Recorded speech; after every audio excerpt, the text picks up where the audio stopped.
আসসালামু আলাইকুম। আমি আবারও চলে আসছি নতুন আরেকটি ভিডিও নিয়ে। আজকে আমি ভেজিটেবল রোল বানাবো। তো সেজন্য প্রথমত আমি নিয়ে নিলাম ময়দা, সাথে একটু লবণ দিয়ে মিক্স করে পানি দিয়ে ডোটা তৈরি করে রাখলাম। তৈরি করে এটা রেস্টে রেখে দিলাম। এখন আমি সবজিটা রেডি করতেছি, সেজন্য কিছু সবজি নিলাম। কালার কম্বিনেশনের কথা মাথায় রেখে সবজিগুলো সিলেকশন করা হয়েছে।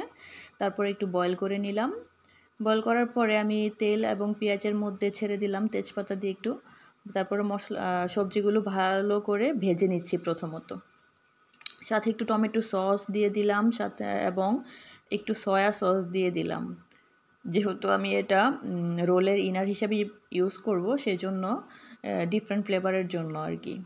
এখন আমি কিছু মশলা ইউজ করতেছি যেন স্বাদটা ভালো লাগে।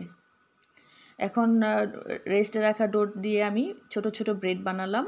এই ব্রেডগুলো থেকে আমি আলাদা করে চিকন করে নিলাম। তারপরে সবজিগুলো দিয়ে সাথে চিজ দিয়ে দিলাম, মোটরোলা চিজ। এখন ব্রেড ক্রাম্বসের মধ্যে জড়িয়ে ডুবন্ত তেলে ভেজে নিচ্ছি। দেখেন আমার রোলটা মাশাআল্লাহ কত সুন্দর হয়েছে।